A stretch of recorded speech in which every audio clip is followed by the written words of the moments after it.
Hey everybody, that's my reflection. And this is a t-shirt. It's in a bag. It's the poop emoji with the LBGTQR whatever rainbow coming out of its mouth. This is a table that one of the businesses in my building sets out. They're an Amazon shipment or fulfillment business, and stuff that sits in inventory for a long time, eventually they just put out here on the table for anybody to take.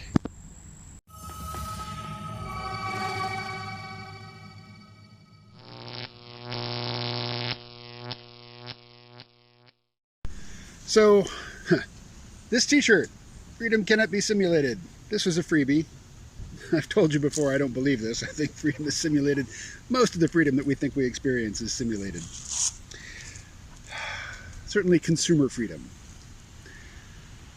But the t-shirt, the poop emoji with the rainbow coming out of its mouth, I understand the sentiment. I kind of agree with it. I'm not taking that t-shirt.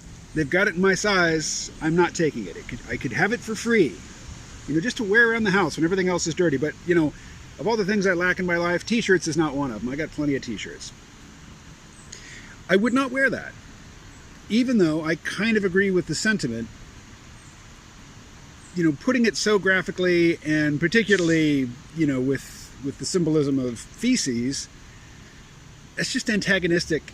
It's a level of antagonism that I don't want to encourage. I could imagine stoking myself up to that level, and proudly, throwing my shoulders back and walking around, the village with that. And there's a lot of people in the village here, I mean, come on, this is Vermont, who would take offense and who would be pissed off. But I already feel like I stand out here as an outsider and somebody who doesn't belong. And I don't really need to, exacerbate that. For a while, people weren't wearing masks. Just about everybody had left the masks off. And now I go to the supermarket, and once again, some people are wearing masks, and you can tell whether they're of college or not, or of the woke culture or not, by their mask wearing. Now, if you're 60, 70, 80 years old, and it doesn't matter what your political affiliation is or your tribal affiliation, I can see wearing a mask. But about half the people I see wearing masks are in their 20s. And it's from my perspective, sheerly an expression of their tribal allegiance and their disdain for the people who don't wear masks. And it's just a badge. It is a badge of inclusion. It is a way to signal their coalitional affiliation. I don't drive a car right now. I mean, I don't have a car. But when I did, the only bumper stickers I would ever put on my car were really esoteric things.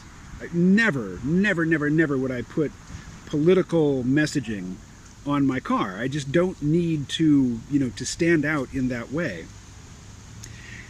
But, we live in an age where if you articulate a particular point of view well, you can get paid to do it. You can monetize your YouTube videos or, whatever. Whatever it is you do, you can get whatever viewpoint you articulate, you can get paid. You can attract an audience, provided two things. One, you put out a lot of material. Post daily. Daily. Preferably multiple times a day. Two, be consistent in your messaging, which means don't change your mind. Don't question your own assumptions. Don't give a fair hearing to people who disagree with you or who express points of view counter to your own. This is my cat. I'm sitting at a picnic table here, and she has jumped up on the picnic table to be with me. I let her outside, and she immediately started crying to come back in. I went down and I opened the door to let her in, and she just stood there and looked at me. She didn't want to come in. She wanted me to come out, so I'm out here making a video. But you got to be consistent, you got to put out a lot of material, and you need to be reliable. Your audience needs to know that you're not going to challenge their assumptions, that you're going to reinforce their assumption. You're going to reinforce and validate their prior ideological commitments. So to do that consistently over a long period of time, you need to do one of two things. You need to either believe it and be willing to go ever deeper into that mindset, because you can't just maintain a consistent level. You need to always be offering a deeper experience, a more pushing further into the direction you're already heading in order to keep your audience interested and to grow it. So you either need to just make peace with that and understand that you just don't question. You don't question your own worldview, and you don't question the worldview of your tribe. Your job is to articulate that worldview, not to examine it. Or you examine it privately. You question it privately, and you just make peace with the fact that your job is to not challenge it publicly. Is that not a recipe for hardening the ideological divide? Is that not a recipe for, ever-growing extremism? I mean, I don't take in a lot of his material, so it's really striking to me when I tune in and listen to, say, Tim Pool. I was exposed to some of his earlier material, and now when I tune in, he just seems really over the top. Really over the top in pushing in a direction that, I have some sympathy with. It's not that I disagree with the guy. I just think to articulate that same message day after day after day. I mean, before YouTubers were getting paid to do this, Alex Jones, he had pioneered this methodology with his daily radio shows. He would do 3 hours of live radio every day, just continually articulating this narrative, of his worldview, this very paranoid worldview. And he was very experienced, very creative, very adept at just sitting down with a stack of news items and reading them and slotting them into his conspiracy worldview. And you could see him going crazy over the years as he did this, just getting more and more outrageous, flamboyant, and nutty in his pronunciations. And then he discovered, the magic of pimping fake medicine. Ugh, and things got really bad. Then you got to see him, either shirtless or in a white lab coat, clearly not in a laboratory, but in some studio somewhere, pointing at beakers of different colored liquids, and putting them over Bunsen burners and pretending to confer with other people in lab coats who are clearly not scientists. So we got this early example of what happens when you just have to never question your worldview and put out lots and lots of material in support of it.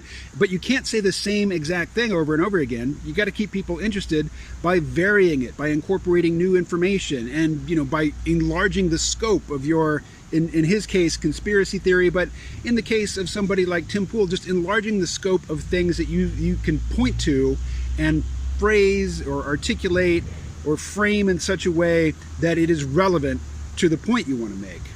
Which really, even if it's not overtly conspiratorial, that is the mental methodology of the conspiracy theory obsessionist. But what's the alternative? Put out less material? Not be a reliable mouthpiece for a particular worldview? Question your own worldview? What does that get you?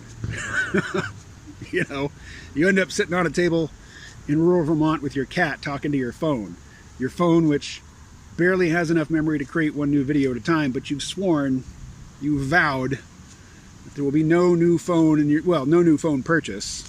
I would gladly accept a gift of somebody's hand-me-down phone if it was better than the one I'm using, but I will not be buying any new phone until my credit card is paid off, at least.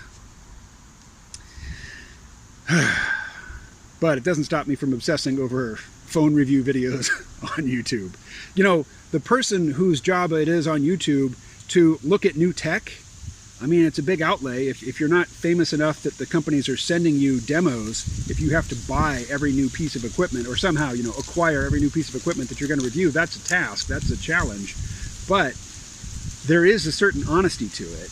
You don't really have to compromise, as far as I can tell, when you're doing that. You don't have to compromise your integrity. You don't have to compromise, your self-image.